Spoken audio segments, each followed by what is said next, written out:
Now, former Secretary Clinton has already gotten the endorsement of top statewide Democrats here in Minnesota, including Governor Mark Dayton, Senator Al Franken, and Senator Amy Klobuchar. And right now, Senator Amy Klobuchar, the senior senator from Minnesota, joins us live. Thank you so much for coming on. Well, thank you so much, Esme. It is fun to be out at the fair. I think anyone who's not out here, it is the best day ever. It's absolutely perfect, feels like right now. Let me ask you about this poll that shows Hillary Clinton's support slipping considerably. She's lost a third of her support since May. In Iowa, right next door, you are a supporter of Hillary Clinton's. Is there something seriously wrong with her campaign? No, I've been down there once for her in Iowa, and I think her campaign is so well organized, and she is still ahead. I mean, that's a big deal. And I think what we've seen in Iowa is just like in other states. This is 6 months out.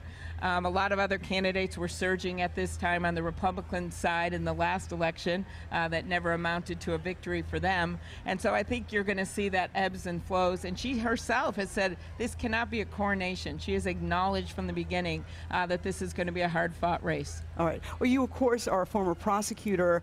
There keeps coming out news in dribs and drabs about these emails.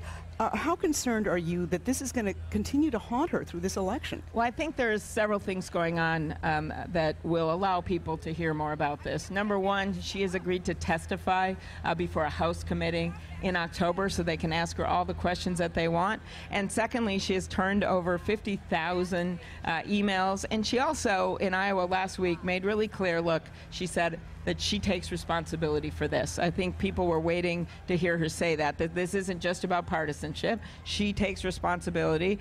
She should have had 2 emails. She didn't do that. And I think what I've heard out here at the State Fair, honestly, not a lot of questions about that, much more about people just worried about their everyday lives. Farmers who want to make sure the farm bill stays in place.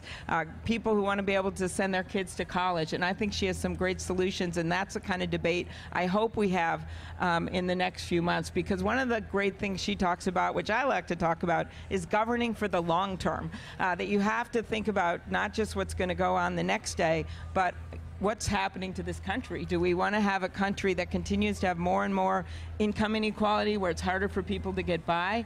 Or do we want to make sure that the middle class is real and that people can pursue the American dream? And I think that is going to be the centerpiece, whether you're a Democrat or Republican, of the debates that we're going to see coming up. And I hope that happens, because right now on the Republican side, as you know, we have 17 candidates. I want to ask you quickly about Joe Biden. He has said that he may run. Do you think he will run? And do you think the fact that so many Democrats are privately saying that perhaps he should get in the race is an indication of Hillary Clinton's weakness? Well, Vice President Biden is a friend of mine. He's come out here several times to Minnesota, and I think he's going to make his own decision based on his own circumstances and his family. But again, I think you're going to see Hillary Clinton continue to be strong in this race.